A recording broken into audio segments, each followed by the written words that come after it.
Everybody, it's Omar. It is October 2nd, 2018, 7:15 p.m. in the evening, and I wanted to make a video talking about AMRN. Very quickly. Let me show you. So I over the 2 days I've been kind of like watching the stock, and I want to say yesterday I thought, this is what I put, AMRN looks like it wants to test higher. Their good entry would be if it retraces to 1770 and holds. To go long, second entry would be if it held 18. I've been watching the stock. Stock's been going up and up. I actually first called this out at 950, and hit all the way up to $18. Now why? Now yesterday, let me just pull up on a bigger time frame. Let me show you what yesterday what happened was this stock. Let me pull up the 1 year just so you can see first off. Daily, there we go. Okay, so this stock is extraordinarily overextended. It's up on some news because there's some drug or whatever. It got approved. There's some, I don't know. It does something for the heart or some bullshit like that, and it's just gone ham right now. Now this stock has had 1, 2, 3, 4, 5.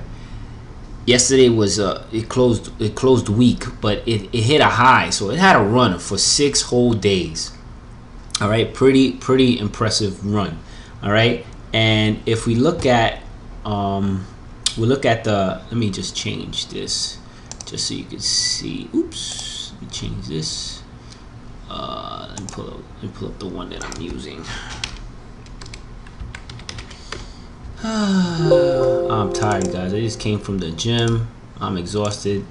All right, so it's had over the its average trading is been 17 million shares over the last 30 days. The last 5 days it had 55 million shares traded, so a lot of shares. But it traded today 24 million shares. All right. Now, just so you know, okay, when a stock has a run like this, it's overextended. All right. And at some point it's going to pull back, all right? And you basically attack it short once it has that first red day. And I have a whole video on this. It's called First Day After Red Day Strategy on my YouTube channel, all right?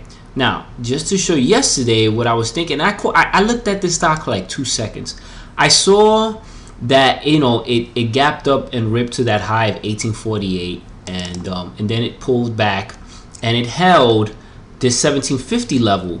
So in my mind, I was thinking, well, it went from 1667 to 1848. It retraced about half, and it's kind of moving again. So even though it was overextended like crazy, I thought, well, at least it might attempt to get to higher day and then maybe pull back. But it didn't even do that. What happened was when it pulled back and it started moving upward, if you notice this $18 level, there is some consolidation here, and in this $18 level, this candle had 1 million shares. All right, so as resistance. So you need volume in order to break it. If you look at this candle, it only had 576,000 shares traded in that 5-minute time frame, and 442,000 shares traded in this time frame. So you see 260,000 shares, 265,000 shares, 247,000 shares. It needed a minimum of 8 million shares in that time frame in order to keep the momentum going. It couldn't break it. It's like a wall. That volume is like a volume wall. So, I thought that maybe when it held here, buyers were going to come in and help drive the price of the stock up, looking to at least get out somewhere at least at this 1834 level, but maybe attempt to get back to the 1848 level. And it didn't. I didn't really, do my due diligence and really watch it. I just saw it really quickly and I posted it. And it didn't. What happened was it got rejected here, and then it just faded. It did what it should do. When a stock has, 6 green days and it's running crazy, people take profit. That's healthy in the stock market. All right. So it closed weak, and you could have shorted, risking off that 18 once you saw it pulling back. And if you notice, it just continued to tank. It couldn't hold this next area 1750 support. It just continued to tank. You got a couple of little bounces, but then as you could see, each area of support became resistance. And you see when every time it would pop, like here, it tested that 1680 level, and it acted as resistance. That's how you know it's in a trend. These are called price channels. I say pivot points. So what I mean by pivot point, you see how it got to a high 18 here, it pulled back here, it found its support here, and then this is where it transitioned, and then it went up to 18, then it came down. So in theory, you know, if I'm doing this again, I would put an actual trend line here, because this is kind of the price channel. This is where it pivoted, and then it gapped up here, and then it found its support here. So right here I would actually put a trend line as well, because a line here, because you see how it gapped up here and it pivoted, and now it's back on a downward trend.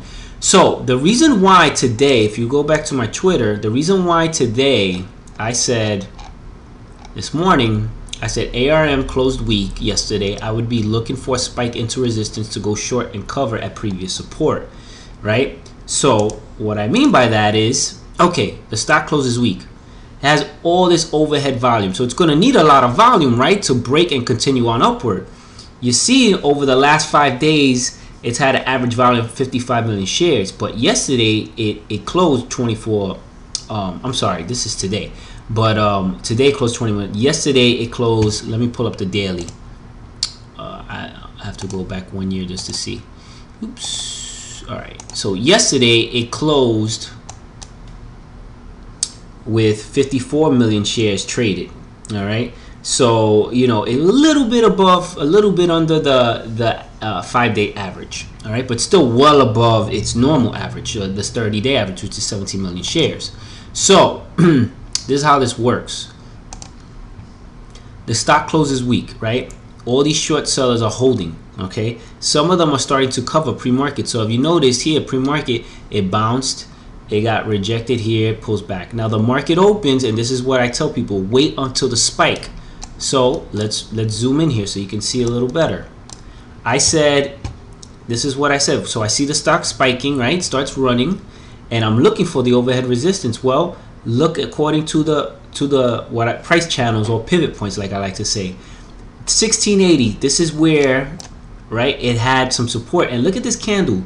In that candle, in that 1680 level, 3 million shares traded. So it needs a lot of volume to break that 1680 level. And what happens is the stock spikes, it starts gapping up, and it broke that 1650, and it's attempting to get close to that consolidation level, that 1680 level, right? And you see here, there's another candle here, right? It's all in that 1680 level. It couldn't even get there. So when I saw that, I went short, and I only had time for one quick trade. And I said, AMRN, this is an area I would short if it can't hold 1680, looking to cover at 1624. If it held 1680, then the trend is heading bullish again. Because if it was, and what I mean by that is, if it held 1680, that means it's getting the volume it needs to continue to go higher. But it didn't do that. Now remember, guys, I'm trading. I'm trying to capture a screenshot, post this, you know, take a picture on my phone, post this so that you can see. And I'm doing this. Nobody else does this, all right? Go look at other people's timelines and chat rooms. They just post like on, you know, in their chat room, they just say in at this price or whatever. They're not posting the chart. They're not really explaining. I'm explaining it so that you can learn. And that's why I took it short. So usually what happens is, this is the cover spike. It gaps up and it can't break that level. And you just go short, risking off that level. And sure enough, it gapped down. Now, why did I say 1624 was at least the initial level for me? Was because 1624 is the next level below where it pivoted. So let's zoom in here. 60. See how it gapped down and it found its bounced here and it bounced up. That's it. That's it, guys. That's it. It's a price channel. All right. These are price channels. All right. That's why I use 1624, because that was the next big support level below under 1680. Okay, that's it. I mean, it's not rocket science. And then what I said was, if it broke, now what happened was I peeped it, right? I peeped it after it got a little bounce, but then it broke 1622, and then I said, there goes AMRN. I was waiting on this. If it breaks 1570, it should head to 1524. All right, but if it holds, that means it could triple bottom and run again. Now, why did I say that? Let's look at the chart. It's not rocket science. All right, here, I'll put up a 15-minute time frame, make it even easier for you guys to see. Okay, because the next level below 1624, okay, was 1570. You see how it bounced here, gapped up to 1680, came all the way back down to 1624, then bounced, then that's why 15 below 1624, the next level below was 1570. I tell you guys, map your support and resistance on first on 15-minute time frames, because those matter the most, and then look at 5 after that. That's it. And if I said it couldn't hold 1570, next level was 15. I said 1524, but what I should have said was 1521. That's what I meant to say. Why? Because when you look on the 15-minute time frame, you go further back, look at where it pivoted. Look at 1521, where it had its support, and that's where it pivoted. The price channel changed, and it started running again.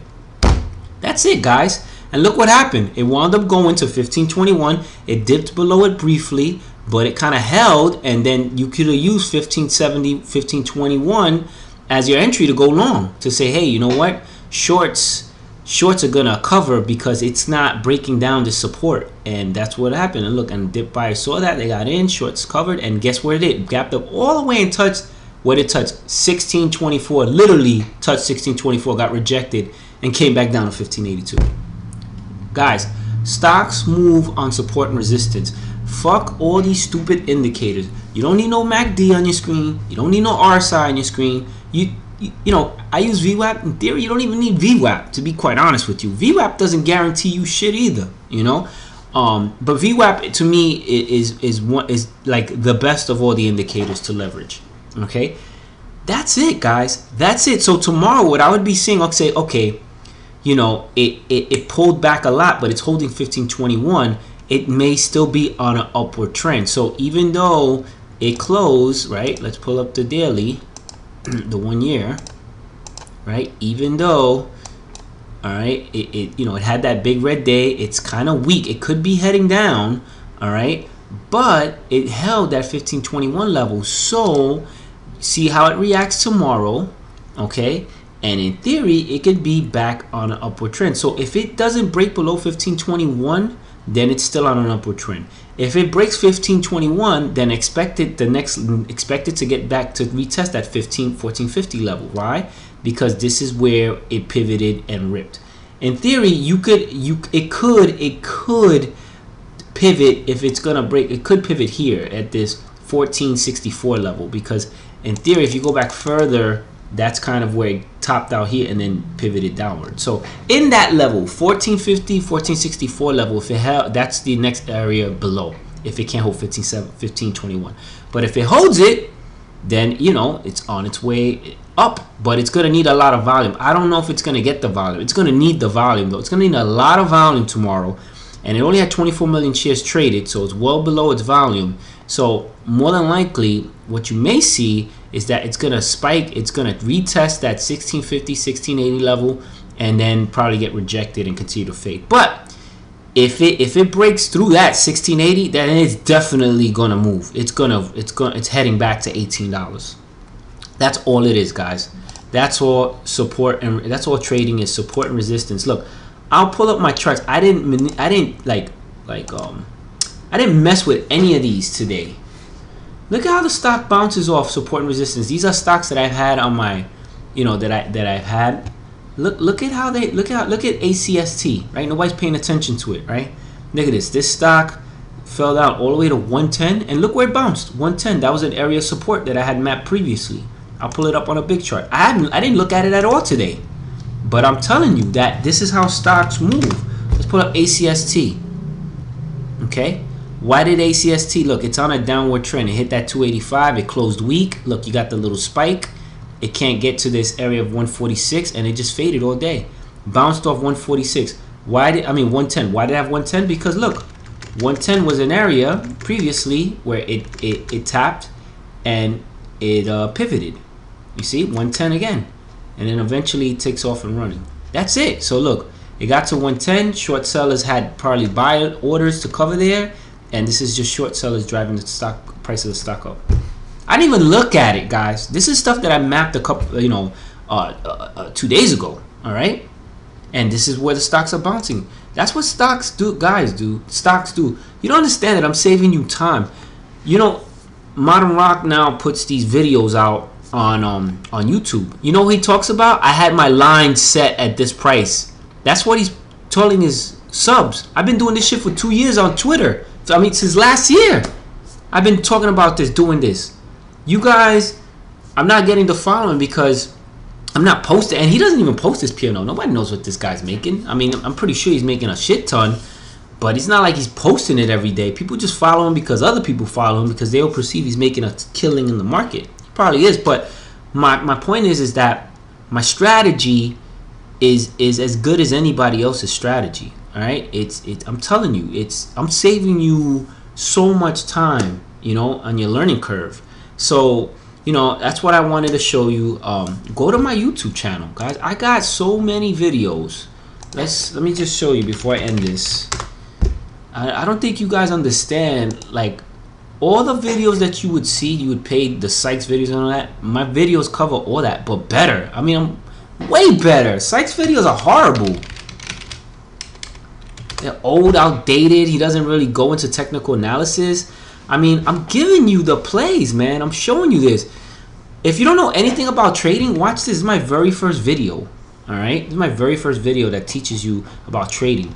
But if you really want to see, like if you really want to see like my best work, in my opinion, start from March of this year and go from March all the way up to, you know, all the way up to now.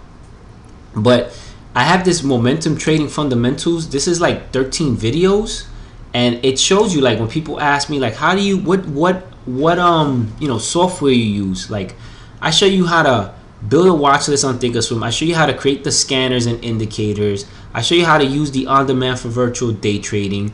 I'm showing you all this. Now, a lot of these videos are old, and you'll see that in some of them I had like indicators. I don't use any of that shit no more, you know. But, you know, look, how to map your support and resistance lines. A great video. Watch it. It shows you how to do it. Like, so you have all this. It's almost like a DVD, you know, in itself, and that's 12 videos in there.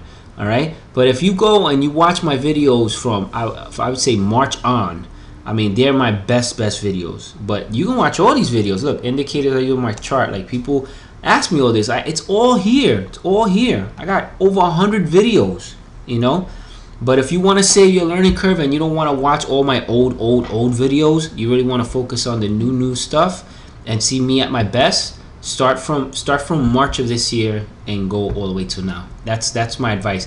And you'll see I talk about buying dips and all that. Now, before I close out, I'm pretty upset because I wanted to post. I caught ICG.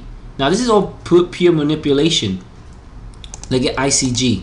Now, I was trying. I couldn't. My phone wasn't fast enough, and it was like acting up, like my internet. But I saw this tank, and I was gonna post on Twitter, dip by either at 938 or 840, and the fucking stock came and nearly got to a low of 950. It didn't get to 938, but got to 950, and then it ripped up. You know, this is crazy. Now look, it's closing week, but nobody knows what the stock is gonna do. You know, it's giving a lot of it back. Nobody knows what it's gonna do. You know, and look at these big time traders on Twitter. They're making $100,000 trades, wins, and then they're giving it all back a couple of days. This one guy, Sniper Trades, lost like all his fucking money. Just gambling. He's a fucking gambler. You don't need to be taking 20,000 share positions. That's insane. You're gonna just lose all your fucking money that way. Yo, 2,000, 3,000, 5,000 shares max. That's all you need, and you can make a few thousand. You know, and you're good. It's small. Those small gains every day. Trust me, they add up, man. You can make 50, 60, 80,000 dollars in a month. You know, but slowly. You know. People just don't understand. They're crazy. They get influenced by these Steven Duxes of the world, and who you don't even know if he's really making that kind of money. You know, just so you know, guys, that properly can be manipulated with a CFV file. It's very easy. You know, it's been tested and proven. Just so you know. But this is all pure manipulation, guys. Tomorrow, I wouldn't be surprised if shit goes to 20. You know. Anyway, with that said, I hope you found this helpful. If I see anything tomorrow, I'll post it in the morning, and let me know what you think. Like, subscribe, share. Evening.